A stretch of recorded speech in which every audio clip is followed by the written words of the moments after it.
Hello, my name is Preston Cooper, and I'm the Technical Chair for the Nuclear Utility Users Group. Today, I'll be talking with you about leveraging Python and the motor starting module of ETAP to perform degraded voltage analysis. Our agenda will be to talk about the challenges that face every nuclear plant in the United States about power and power quality, the available solutions within ETAP to meet those challenges, some of the key values that those solutions provide, and then finally wrap up about the benefits and costs of each of those solutions. The United States nuclear plants are governed by the Code of Federal Regulations, specifically 10 CFR 50. Annex Alpha of 10 CFR 50 contains a listing of general design criteria. GDC 17 is the one we'll talk about today. GDC 17 requires that the electrical power system should provide sufficient capacity and capability to the nuclear plant. Now, there are many different portions of that and many different relays that overlook the different capacities, but degraded voltage relays, or DVRs, are one of the important ones that we'll be speaking about today. NEI 1505 and in turn IEEE 741 describe a 5-tier approach to validating that the DVR is set properly. These 5-tier approach is a steady state running voltage, a single motor start, normal disturbance ride through, DVR reset during an accident, and protecting against motor stall at the minimum voltage. Now, evaluation 2 of these 5, the single motor start at the degraded voltage relay analytical limit, is to verify that all motors can start successfully at that lowest voltage that's possible. Now, one way to perform the single motor start is to place an infinite voltage source at the board that would be monitored by the DVR relay. Now, with this infinite source, you would set it to the voltage magnitude of whatever the minimum dropout setting of the relay is. This is also called the analytical limit. Now that you have this source in your model, you need to look at every motor and valve in the safety system connected to this board, and then start each one at a time through the motor starting module. Now, there are a very large number of end devices, and the valve strokes can take a long time. So the total simulation time for each of these runs can be quite long. In the example in front of you, you can notice that for this simulation, we're running about 3,002 seconds. Now, to have a holistic solution, you do have to look at all of the different end devices that are typical in a unit safety system. For the units that I'm familiar with, there are somewhere in the neighborhood of 200 end devices that we need to look at per unit. Now, each of these units do have multiple operating scenarios. We need to look at the normal running, and we also need to look at post-accident scenarios. Finally, we do need to look at various plant configurations. So there may be breakers open or closed, or boards fed from different places. And we need to make sure that we're getting the absolute lowest voltage for all of our devices.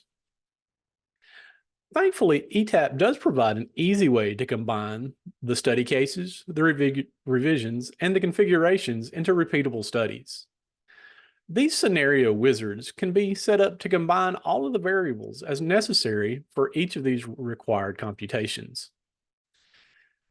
Now, once you have several scenarios set up, you can then in turn open the study wizard, as you see to the right side of the screen, and you can run all of these scenarios that you've created with one click of the run button. Now, these motor starting output reports, by starting and stopping all of the valves and motors, it's going to create an immense amount of data. Any typical evaluation of a nuclear plant could generate well over 18,000 of pages per criteria that you're looking at.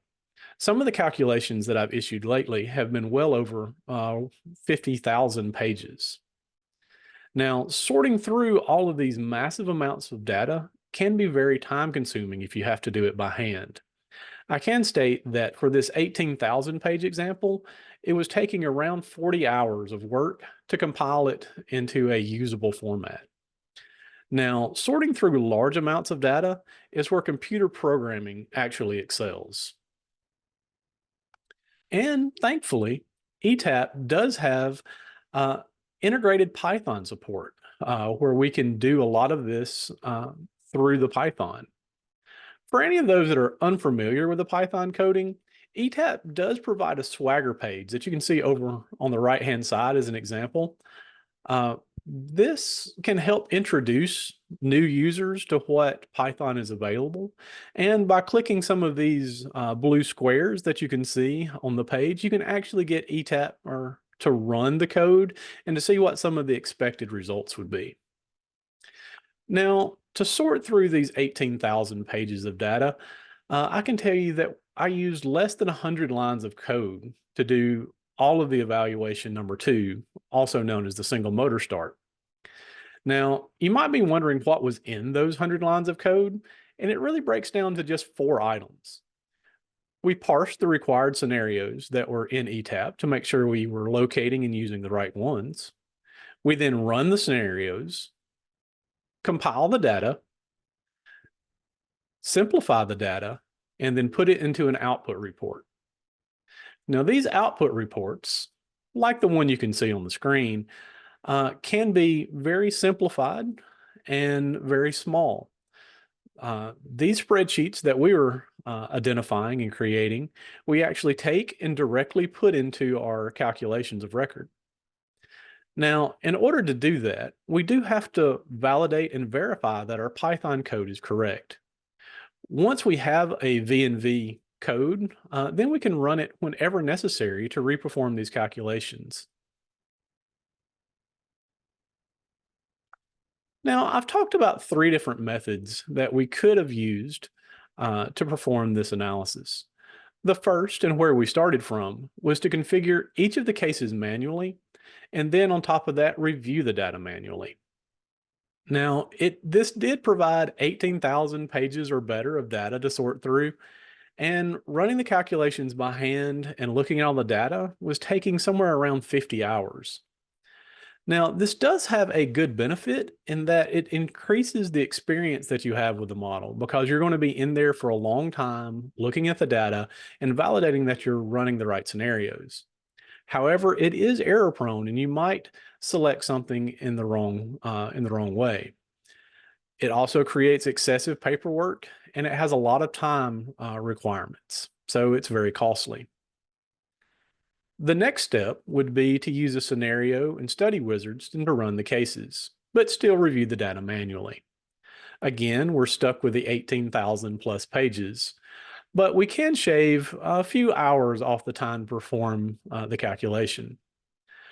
Again, this will reduce the probability of error, but we still have the excessive paperwork, and 40 hours is still a long time to sort through all the data. The final option that we have is using Python to both run the scenarios and to review the data for us. Now we can get down to less than probably a dozen pages of data that we really care about. Using the Python can take a little less than an hour to run some of these and to create the Excel spreadsheets. And by doing this, we're reducing errors, we're reducing paperwork, and we're reducing the overall time requirements, which is cost. Now, one of the drawbacks here is that we're not going to get quite as much hands-on time in the model, and that can be a problem. So you have to be sure that you're familiar with your model and understand what the Python script is doing. Now, the key benefits of doing calculations in this method. So manually performing can be very tedious and time consuming. Manually evaluating the data can introduce human performance errors. By using the scenario and study wizards, human errors can really be reduced with running the model. But to really get rid of most of the human errors that can happen and to significantly reduce the time, we're going to be moving to the Python code so that we can just decrease all of the cost associated with the calculations. I thank you for your time and hope you have a wonderful day.